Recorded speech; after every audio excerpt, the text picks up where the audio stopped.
Hello everyone, तो कैसे हो। हमारे जो भी बच्चे 9th से 10th में गए हैं उनके लिए बहुत इंपॉर्टेंट क्वेश्चन जो चैप्टर नंबर 1 से रासायनिक अभिक्रिया समीकरण से क्वेश्चंस लाए हुए हैं। जो सब्जेक्टिव क्वेश्चंस है उनके लिए एग्जाम में यहाँ से एक भी क्वेश्चन नहीं छूटेगा। वो वीडियो अंत तक देख लेते हैं। तो अगर चैनल पर पहली बार तो चैनल को सब्सक्राइब कर लीजिएगा। अगर वीडियो अच्छा लगता है तो वीडियो को लाइक कीजिएगा। तो हम लोग सबसे चले बिना देर के वीडियो का पहला नंबर क्वेश्चन देखते हैं। क्वेश्चन नंबर पहला देखिए। क्वेश्चन नंबर पहले में क्या लिखा है। क्वेश्चन नंबर पहले पढ़िए। लोहे की वस्तु को हमें पेंट क्यों करते हैं। जब हमें कोई भी लोहा का वो वस्तु दिया जाता है तो उसको हम लोग पेंट क्यों करते हैं। तो चलिए हम उसको पढ़ के जानने वाले हैं। सबसे पहले पे देखिए, हम लोग इसको पहले सब छोटा कर लेते हैं। ठीक है, चलिए हम लोग इसको छोटा पहले कर लेते हैं। चलिए अब देखते हैं। लोहे की वस्तु, ठीक है, लोहे की वस्तु हवा में नमी के संपर्क में आकर संक्षरित हो जाता है। जब अगर किसी लोहे के चीज़ को हम लोग पानी में फेंक देते हैं तो उसमें क्या होता है, एक दो दिन में चींटी लग जाता है। वही मेरा क्या होता है, लोहा मतलब चींटी लग गया। चींटी को ही हम क्या बोला, संक्षारित बोला गया। ठीक है, संक्षारित हो जाता है। अतः पेंट करने पर लोहे की सतह हवा यानी नमी के प्रत्यक्ष संपर्क में नहीं रहती, जिससे कारण संक्षारित नहीं होता है। ठीक है, नहीं हो जाता है।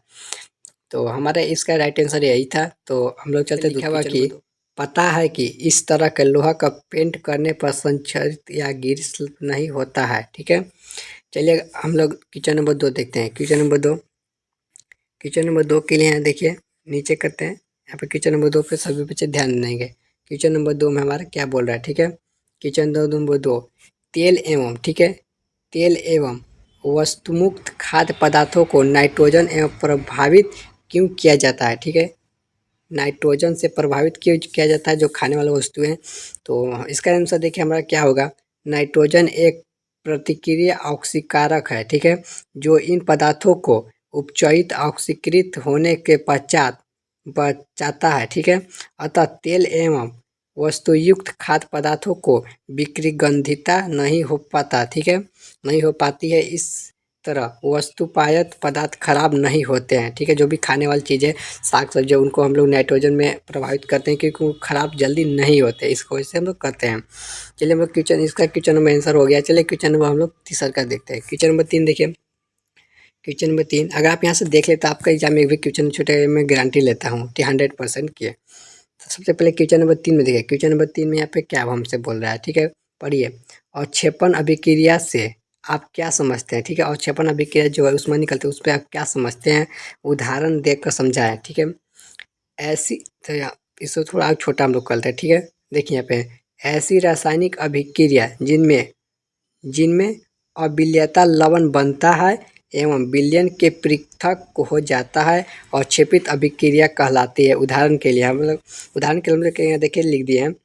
AgNO3 लिक्विड है, NaCl3 लिक्विड है। यहीं पे देखिए फिर AgCl सफ़ेद हो गया और छेप बनाता है। वहीं पे नाइट्रोजन हो गया, सोडियम नाइट्रेट हो गया, NaNO3 सोडियम नाइट्रेट हो गया। तो हमारे यहाँ उदाहरण दे दिए है। इसको यहाँ पे देख पाएंगे, उदाहरण दे चुके हैं। चलिए हम लोग अब अगला क्वेश्चन देखते हैं। क्वेश्चन नंबर 3 हो गया। क्वेश्चन नंबर 4 में चलते हैं। क्वेश्चन नंबर 4 में सभी बच्चे ध्यान देंगे। क्वेश्चन नंबर 4 में सब दे देंगे।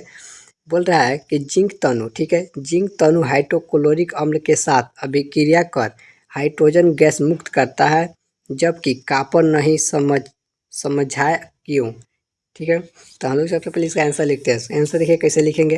आंसर लिखने के लिए लिखेंगे धातुओं की अब सक्रियता। ठीक है, धातुओं की सक्रियता श्रेणी में जिंक हाइड्रोजन से ऊपर है। ठीक है, जो पीरियोडिक टेबल आप देखेंगे, जो हमारा पीरियोडिक टेबल है उसमें आप देखे होंगे कि जो जिंक है सबसे ऊपर है। ठीक है, क्या है, जिंक हमारा सबसे ऊपर है।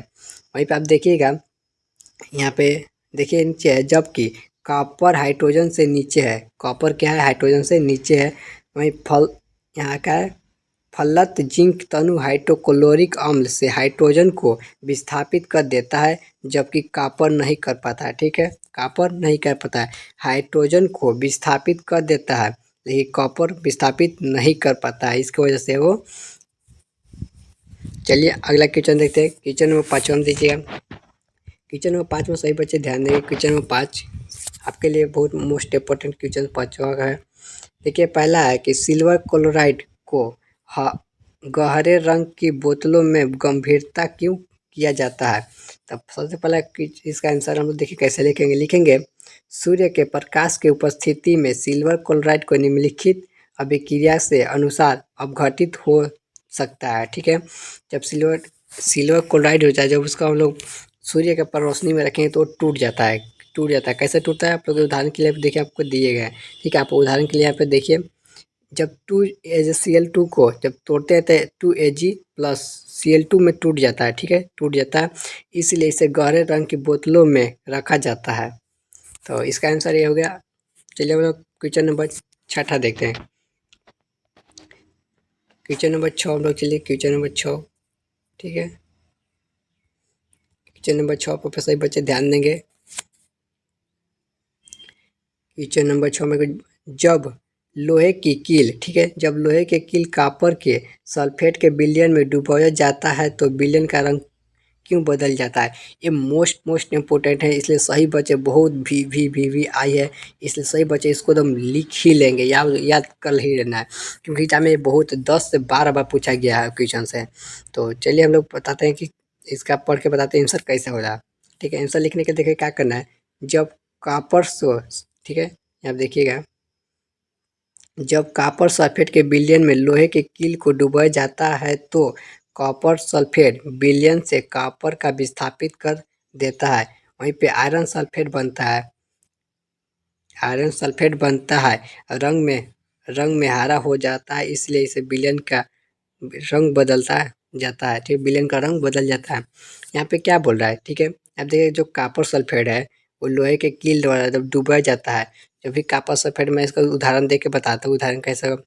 अब ये देखिएगा, कॉपर सल्फेट है, ठीक है, यहाँ पे क्या है, हम लोग FeL है, क्या Fe है, और प्लस में क्या है, कॉपर सल्फेट है, CuSO4, क्या है, CuSO4। जब CuSO4 को कॉपर करेंगे तो यहाँ से विस्थापित हो जाएगा, यहाँ क्या हो जाएगा, Fe चल जाएगा, Cu निकल जाएगा, क्या होगा, Cu निकल जाएगा, यानी कि यहाँ पे हमारे क्या आ जाएगा, FeSO4, क्या आ जाएगा, आयरन सल्फेट बन जाएगा। ठीक है, यहाँ पे हमारा क्या बन जाएगा, आयरन सल्फेट, क्या बनेगा, FeSO4, क्या FeSO4 बन जाएगा, और इधर प्लस हमारा क्या हो जाएगा, Cu निकल जाएगा। ठीक है, यही हमारा बनता है। चलिए हम लोग अगला क्वेश्चन देखते हैं, क्वेश्चन नंबर 7। क्वेश्चन नंबर 7 में सभी बच्चे ध्यान देंगे। ठीक है, क्वेश्चन नंबर 7 में मुझे क्या बोल रहा है, ये भी क्वेश्चन मोस्ट इम्पोर्टेंट है। ठीक है, इसको याद कर लीजिएगा। वायु में जलाने से पहले मैग्नीशियम रिबन को साफ क्यों किया जाता है? ठीक है, मोस्ट इम्पोर्टेंट क्वेश्चन है, इसलिए सही बच्चे ध्यान देंगे इसको। ठीक है, इसको देखिए आंसर कैसे लिखेंगे। ठीक है, वायु में जलाने से पहले मैग्नीशियम रिबन को रेगमाल से, ठीक है, रगड़ कर साफ किया जाता है, ताकि मैग्नीशियम रिबन ऑक्साइड और मैग्नीशियम कार्बोनाइट के परत हट जाए। ठीक है, वायुमंडलीय ऑक्सीजन और CO2 अभिक्रिया से फलस्वरूप रिबन पर बनाता था। ठीक है, जब मैग्नीशियम का बाहर में से फेंक दीजिए, उस पर क्या जाए, ऑक्सीजन का तो कुछ परत जम ही जाता है, इसीलिए उसको साफ करते हैं हम लोग। किसे साफ करते हैं, तो रेगमाल से।